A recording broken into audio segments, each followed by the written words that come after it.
আর বাইরে থেকে আচ্ছাদন করলে শুধু সেটা মনের আশা পূরণ হয় না, শুধু শোনাই হয়, সেটা শুধু শোনা মাত্রই হয়। আর আসন গ্রহণ করে যদি আমি কৃষ্ণ কথা আলোচনা করি তবেই সেটা পাঠ শ্রবণ হয়।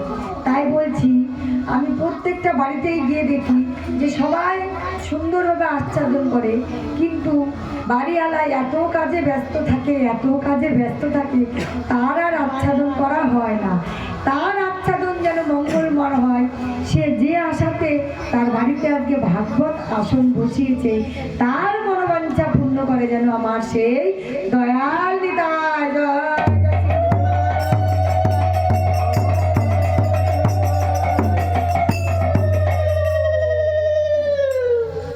তাই দামোদর ব্রত, দামোদর অষ্টক্রমটাই আমি আজকে শ্রবণ করাই শুনি। দামোদর অষ্টক্রম, আগে আমাদেরকে জানতে হবে দামোদর কি। আগে দামোদর যদি আমি জানি তবেই দামোদর সম্পর্কে আমি কিছু বলতে পারবো। দাম যোগ উদর, অর্থাৎ দাম মানে রশি আর উদর মানে পেট। দাম দিয়ে উদরে যখন মা যশোদা দড়ি দিয়ে আবদ্ধ করেছিল আমার গোপাল গোবিন্দকে, তখন আমাদের এই দামোদর ব্রত শুরু হয়েছিল। তিনি যে উদ্ধার করেছিল সেই উদ্ধার আমি পড়ে যাচ্ছি। আর প্রথমে শুধু এইটুকুই বলি যে দামোদর মানে রশি দিয়ে মা যশোদা গোপালকে যখন বেঁধেছিল তখন থেকেই আমাদের দামোদর ব্রত পালন হয়েছিল। তাই দামোদর অষ্টক্রম হচ্ছে আমাদের দামোদর ব্রতের মূল মন্ত্র।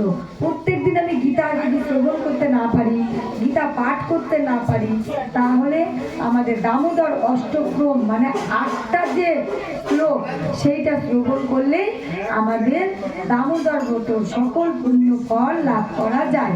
তাই এখানে বলছে কি, নমামি চরণং সচিদানন্দং রূপং লস্যং কুণ্ডলং বকুলে ভাজমানং যশোভিকুলোদাগমনং পরমিষ্টং অন্তত দ্রুত গোপা।